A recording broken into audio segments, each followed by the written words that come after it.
Hello guys, welcome back to my channel. Today's video is going to be a little bit different. I was reading through the latest dev notes and I thought it'd be helpful to make a quick breakdown on what you should be summoning for on the upcoming banners, or should you just save instead. So if you're feeling a little bit lost on what to do, this video will help clear things up for you, hopefully. So first, let's do a quick recap on what's coming. We're getting a brand new pet called Fenrir. It's another version and a copy of Mary's pet. Its passive increases damage dealt to all frost enemies for all shock allies. This could be really good for shock units and especially against raid bosses like the Kraken and so on. And with this update, I think we'll probably start seeing like 10 billion raid scores and so on. But if you really don't care about raid pushing, it's most likely as safe to skip. Unless like Fenrir ends up having an insane main or substats that make it a must pull, which is honestly I really doubt. Alongside that, we will also be getting a new story chapter, new abyss floors, and as I mentioned before, higher cube and relics level caps. Oh nice, the XP in Gold Dungeon will be also expanded. The PvP season is resetting as well, so make sure to at least reach King tier and clean out the shop before it ends. And no news about the new PvP system though. There will be a new event plus some quality of life changes. You will now be able to practice all bosses. This will be great for testing units. And co-op raids can be farmed repeatedly without going back to the main lobby. Oh, I actually like this a lot since I have too many tickets. Now you can just AFK farm the boss with your friends, which is cool. And now the part you've been waiting for, the banner reruns. We'll be getting Bedivere, Christina, and Kay along with their pets. So the big question is, who should you be summoning for? So let's start with Bedivere, the start of the next patch. If you watch my streams, you probably saw how much I struggled without her. I can't tell you how many times I almost used my selectors to max her out. She is that good. Bedivere is kind of a full package, support, healer, DPS, and a CC bot all into one. She hits your team, boosts your team's crit rate, applies a ton of CC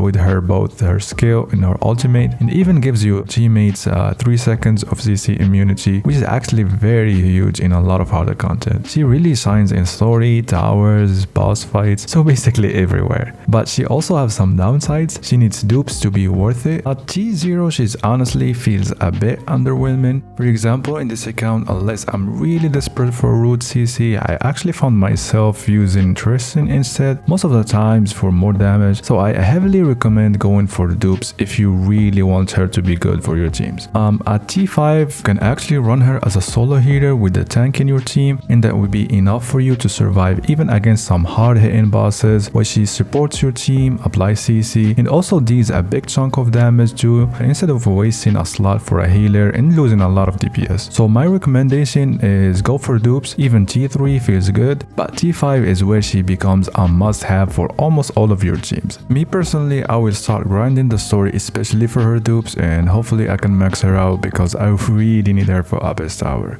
Now as for her card, it's fine, but honestly not essential. She has plenty of strong alternatives and some even outperform her signature.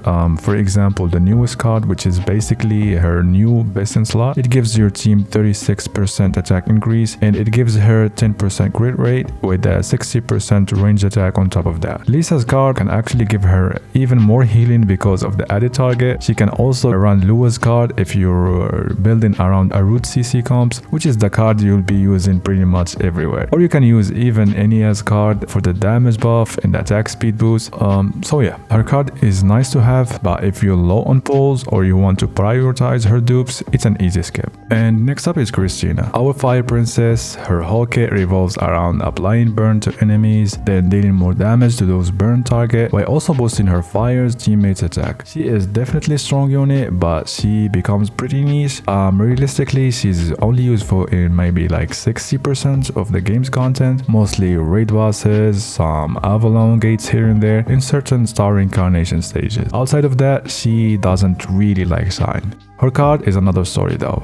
This thing is absolutely worth getting. It gives magic attack, attack speed, and 5% crit chance buff to your entire team. That makes it one of the best cards to give to your healers to heal you more and buff your team, especially if you're facing a boss with a lot of crit resistance stats. So even if you want to skip Christina herself, I strongly recommend picking up her card at least if you don't have it and you lack in supporting cards in your account. As for her dupes, she doesn't need them to function, but they make her burn hits really hard, since burn scales of attack, and it also will help you unlock more trainer levels boost for her, and that will give you more attack and additional damage for all of your characters if you decide to train her. And finally, my Queen K. She is honestly one of my favorite characters in the entire game. She used to be my main DPS when I first started playing this game, and I still think she's one of the most underrated tanks and really solid DPS too, especially against fire weak enemies. Her K gives her crit rate and crit damage buffs, and her ultimate hits really hard, but the best part, she basically never dies. Because of her passive, whenever she's at the brink of death, she becomes immune to damage for 6 seconds. As for her card, isn't what it used to be back in the day. It was great, but now honestly she has way better options like Ran and Anissa's card, so unless you're collecting cards, you can safely skip this one. I don't know when we'll be getting the new PvP system, and honestly I don't know how exactly it's going to work yet, but you know for sure the strongest units for defense team will be definitely Lance, Claire, Kay, and also some root comps using Biddy would be good also. The big question is whether the rewards will actually justify going all in for her. I don't know. What I can say, Kay is without a doubt is a solid tank, good at T0, and if you want her to do some damage and play her as a solid DPS, then her dupes are worth going for. And especially if you're a competitive guy and you want to build a strong PvP team, or you want a higher scores in Avalon gates and some star reincarnation stages, or maybe you just like armpits, she's the one for you. Now for pets, Biddy's pet is solid to have. It gives additional damage, attack, HP, crit resistance, and if you run it as a main pet, you get a 5% crit rate and 10% crit damage. Pretty decent to have, though it's not a must-have. Christina's pet on the other hand is very good. It gives the highest attack boost in the entire game, 75% at T5, plus 10% ignore damage reduction, additional damage on top of that, and also applies burn with this passive if it's used as a main. Easily one of the best supportive pets to have, so if there's any pet you want out of these three, definitely go for Christina. For K, this one is only for Lance mains. It gives 60% HP and 15% additional damage with 50% ignore damage reduction. So if you're wondering what should be your priority, I would say go for Biddy 100%. Ideally T5 if you can, since she'll make your life way easier. After that, Christina's card is good to have in your account. Then if you're going for pets, Christina's pet is definitely the one to grab.